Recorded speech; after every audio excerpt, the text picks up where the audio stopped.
Para mañana está convocada una marcha para repudiar al presidente de la Corte Suprema de Justicia, Horacio Rosati, luego de esta situación que venimos informando los días anteriores y la semana anterior, en la que el presidente del máximo tribunal de nuestro país se extralimitó en el uso de sus funciones, pasó por encima del Congreso Nacional al ordenarle restablecer una ley ya derogada, y con este hecho se posicionó al frente también del Consejo de la Magistratura. Para charlar un poquito más en detalle sobre estos temas, tenemos el gusto de estar nuevamente en comunicación con la doctora Natalia Salvo, abogada, docente y comunicadora. Buenas tardes, Natalia, ¿cómo estás? Juan Iguarino te saluda desde Radio Nacional Bahía Blanca. ¿Qué tal, Juan? ¿Cómo estás? Bien, muy bien, un gusto volver a conversar con vos. Lo mismo digo. Bueno, muy amable.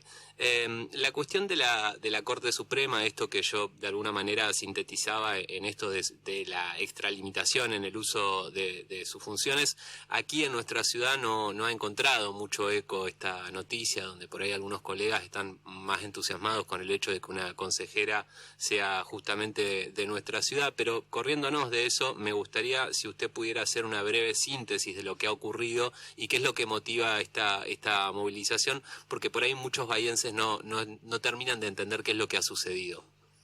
Bueno, como bien decías vos, la Corte Suprema de Justicia se extralimitó porque dictó un fallo restableciendo una ley anterior con respecto a la composición del Consejo de la Magistratura. Esto es una de las cuestiones que viene haciendo esta Corte. ¿Cuál es la importancia del Consejo de la Magistratura?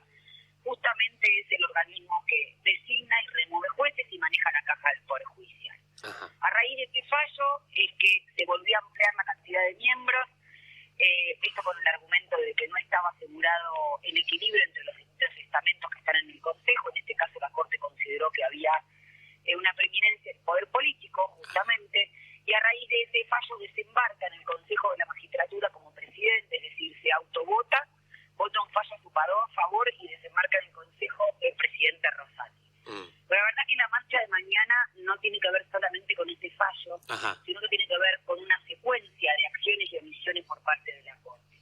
Primero, una Corte que omitió totalmente pronunciarse respecto de las escuchas ilegales, respecto de la designación bochornosa de jueces, la visita de jueces a la Quinta de Olivos y a la Casa Rosada mientras Mauricio Macri era presidente, la persecución, por ejemplo, a la ex procuradora Alejandra Gil Carbó, sí, la persecución a jueces laborales, de otros fueros y demás, que no sentenciaban en base a lo que quería el macrismo. Esto con respecto al gobierno anterior. Y con respecto al gobierno actual, una Corte que parece ser que es más terminal jurídica de la oposición y obtura o obstaculiza las medidas de gobierno de esta actual gestión, desde lo que tuvo que ver con la pandemia hasta lo que tiene que ver con asegurar los derechos de los consumidores y las consumidoras con respecto, por ejemplo, a las tarifas de internet, de telefonía celular y tarifa fija, que la Corte tiene dormido allí ese fallo. Y la gente puede preguntar qué importancia tiene. Bueno, por ejemplo, las dos empresas monopólicas que interpusieron un amparo contra esta medida del presidente para asegurar en pandemia el acceso a internet, bueno, aumentaron ya en lo que va del año un 30% cuando el gobierno a través de su organismo de contralor autorizó solamente un 9%. Entonces, tenemos realmente una deficiencia total en la administración de justicia, y cuando digo esto es que está fallando el Poder Judicial, y cuando falla el Poder Judicial, la justicia la administran los poderes concentrados. Así es.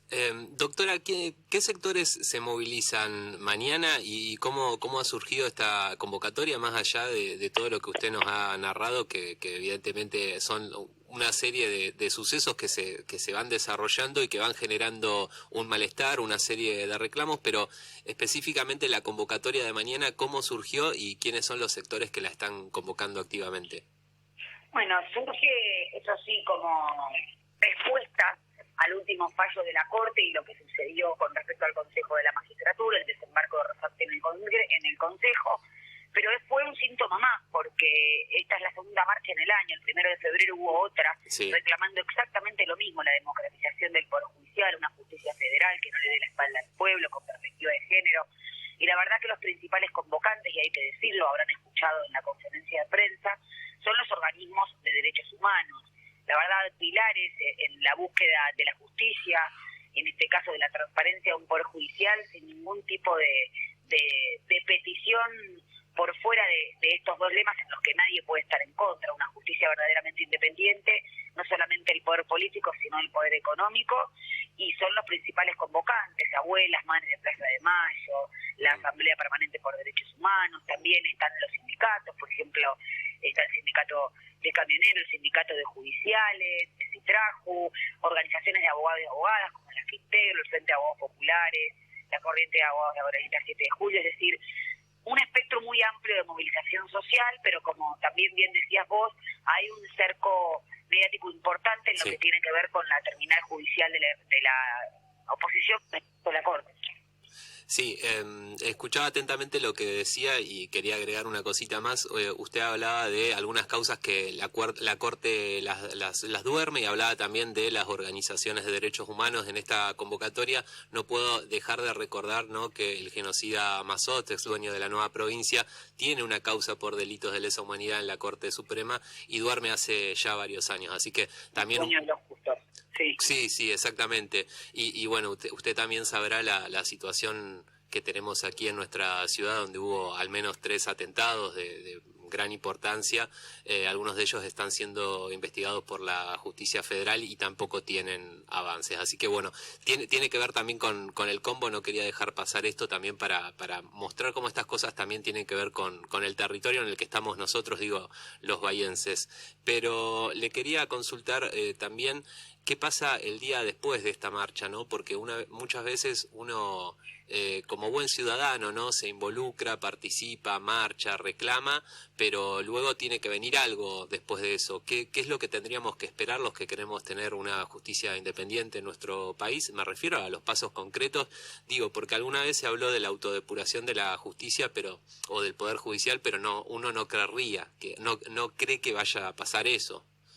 No, por supuesto que no va a pasar porque los poderes no se autolimitan, los poderes se limitan.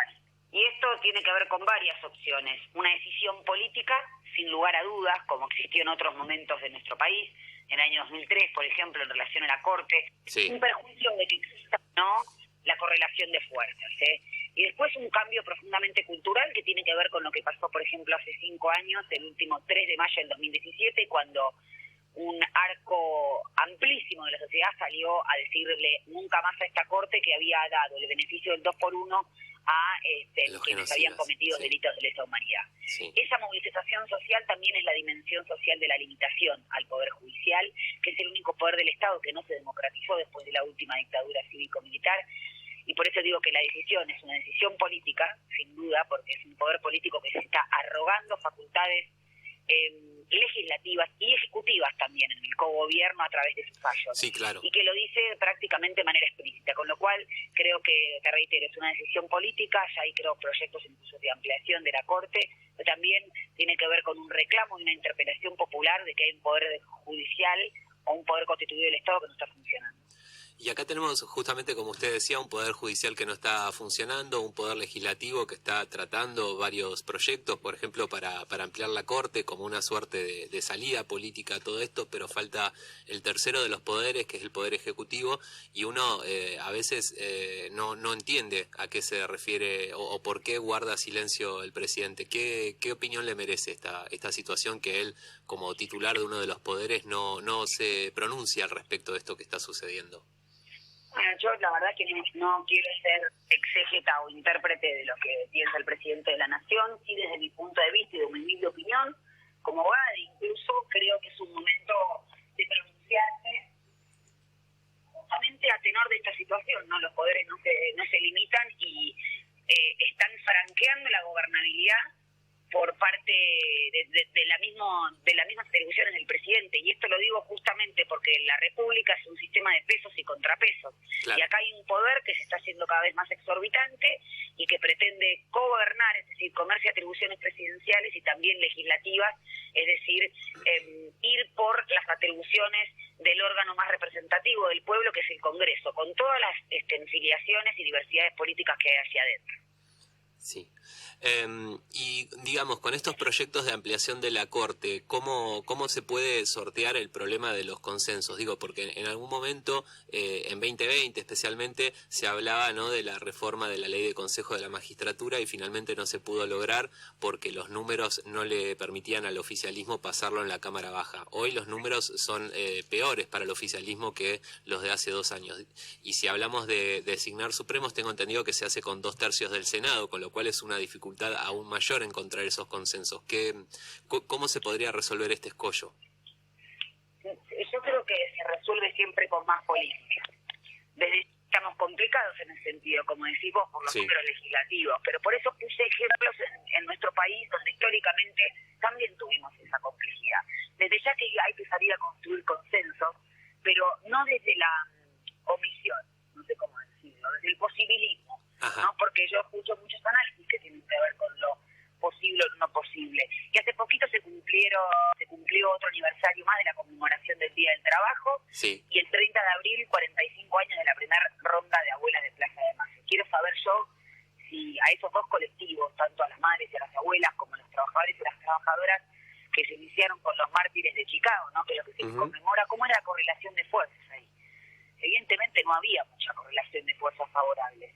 Sin embargo, la movilización o las decisiones políticas hacen que las placas como tectónicas de la sociedad se vayan cambiando, incluso las exigencias a esa parte de la representación política que está en el Congreso también.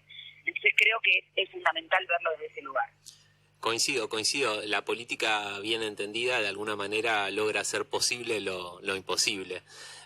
Doctora, le cambio de tema, le quiero consultar también por otro tema que charlamos en la anterior entrevista que tiene que ver con la causa Cuadernos. Ayer se conoció un sobreseimiento en un tramo de esta causa que incluye, a la vicepresidenta, a varios exfuncionarios de su gobierno y a empresarios. ¿Nos puede comentar de qué se trata este tramo y el sobreseimiento en base a qué se llega a esto, que me imagino que tiene que ver con todo lo que charlamos en aquella ocasión sobre esta causa Cuadernos y sobre cómo se había cómo había varias manos y varias letras, por así decirlo, en esta escritura, lo que daba cuenta de su ficcionalización?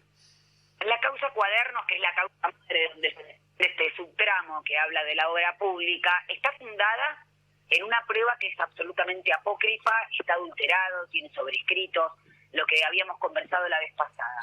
Con lo cual, en el valor de verdad de todos los delitos que aquí se achacan, la asociación ilícita, fundamentalmente de lo que, o las coimas a través de las supuestas coimas a través de la obra pública, está fundada en esa prueba que es absolutamente inverosímil, ¿no? Primero porque se quemaron, después porque no se habían quemado, se encontraron, la forma en que se hallaron, el forum shopping que hubo con respecto a esta causa, así que todos aquellos que habían sido señalados como sujetos activos de esa coima, receptores de esa coima por la obra pública, fueron sobreseídos. Lo que está sucediendo acá es que lejos de procurarse impunidad, como a veces se lee desde ciertos sectores, vale aclarar que este sobreseimiento lo está dictando un juez que precisamente no es oficialista y que también fue un ariete fundamental de la persecución judicial, o el lawfare, que es el juez Ercolini.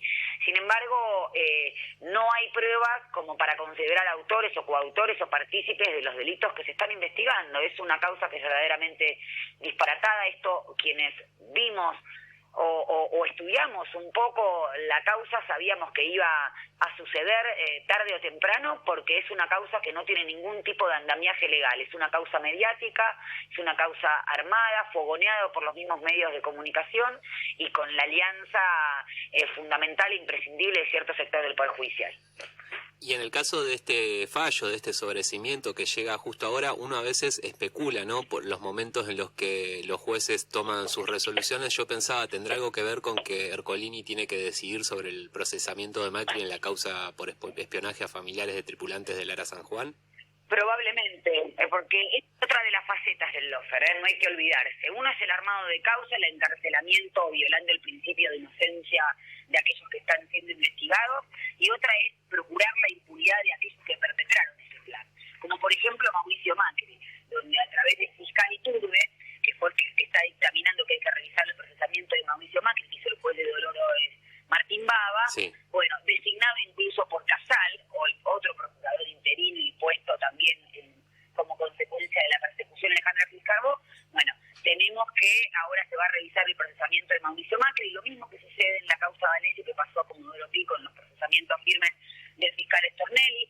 Es decir, estamos viviendo o asistiendo a la instancia de la impunidad del lawfare, que lamentablemente, como hizo un colega, y que ustedes deben conocer, el doctor Ibeira, el lawfare está vivito y coleando, lamentablemente. Coincido plenamente. Y relacionado con esto, y la última pregunta que le hago, doctora, sobre esta causa nueva de espionaje que involucra al gobierno de la Ciudad Autónoma de Buenos Aires, que tiene que ver con el uso de los datos del RENAPER y los sistemas de reconocimiento facial, justamente para trazar los movimientos de un montón de ciudadanos. Esta causa, bueno, generó mucho revuelo el día que se conoció y luego rápidamente se apagó. Le queríamos consultar si tiene alguna noticia, si nos puede contar en qué momento está, si se está investigando, qué nos puede contar de esta causa que en principio es gravísimo porque permite justamente trazar el recorrido de una persona en el día a día, conocer qué hace, a dónde va, con quién se junta. Es muy grave. Si el gobierno de la Ciudad de Buenos Aires hubiese puesto la misma pericia en investigar y averiguar dónde está el policía de la metropolitana Arshak, que en espiar a opositores políticos y a propios y a los ciudadanos en general, los resultados serían distintos. No conozco la causa, no conozco la causa en el sentido de que no la vi, no sé en qué instancia judicial se encuentra. Lo que sí puedo decir es que es una muestra más, una pieza más del rompecabezas del plan sistemático de persecución, que continúa vigente porque son quienes están en gestiones en el laboratorio de la Ciudad Autónoma de Buenos Aires. Entonces no me extraña que utilicen todas las carteras ministeriales o todas las reparticiones para cumplir este cometido que también se dio a nivel nacional cuando Mauricio Macri dirigió los destinos de la nación, ¿no? A través de la Dirección Nacional de Migraciones para ver quién entraba y salía del país, a través de la FIP para hacer espionaje fiscal, a través de la Unidad de Información Financiera para hacer lo propio, el Servicio Penitenciario Federal para los detenidos políticos de la gestión de Cristina Fernández de Kirchner. Es decir, es una misma matriz de persecución, pero con el Estado manejado por estas personas en la Ciudad Autónoma de Buenos Aires.